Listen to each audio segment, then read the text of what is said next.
UAEയുടെ ആഭ്യന്തര മന്ത്രാലയത്തിന്റെ സ്ഥിതിവിവര കണക്കുകൾ പ്രകാരം വാഹനങ്ങളിലെ കുട്ടികളുടെ ഇരിപ്പിട ക്രമീകരണവുമായി ബന്ധപ്പെട്ട് പോലീസ് ഇതിനോടകം 3802 ലംഘനങ്ങൾ രേഖപ്പെടുത്തിയിട്ടുണ്ട്.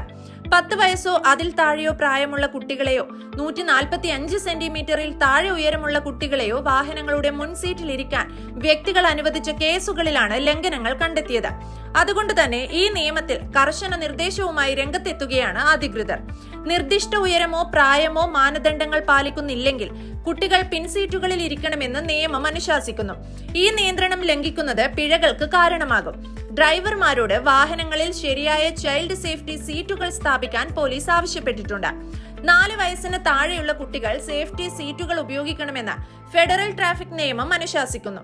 ഫെഡറൽ ട്രാഫിക് നിയമത്തിലെ ആർട്ടിക്കിൾ 49 അനുസരിച്ച് മുൻസീറ്റ് യാത്രക്കാർക്ക് കുറഞ്ഞത് 145 സെന്റിമീറ്റർ ഉയരവും 10 വയസ്സിന് മുകളിൽ പ്രായമുള്ളവരുമായിരിക്കണം. വാഹനങ്ങളിൽ കുട്ടികളെ ഇരുത്തുന്നതുമായി ബന്ധപ്പെട്ട നിയമങ്ങൾ ലംഘിച്ചാൽ മാതാപിതാക്കൾക്ക് 400 ദിർഹം പിഴ ചുമത്തും. ചെറിയ കുട്ടികൾക്ക് ചെറിയ ശരീരഘടനയുള്ളതിനാൽ സാധാരണ സീറ്റ് ബെൽറ്റുകൾക്ക് അവരെ വേണ്ടത്ര നിയന്ത്രിക്കാൻ കഴിയില്ല. മികച്ച സംരക്ഷണം നൽകുന്നതിനാണ് ചൈൽഡ് കാർ സീറ്റുകൾ പ്രത്യേകം രൂപകൽപ്പന ചെയ്തിരിക്കുന്നത്.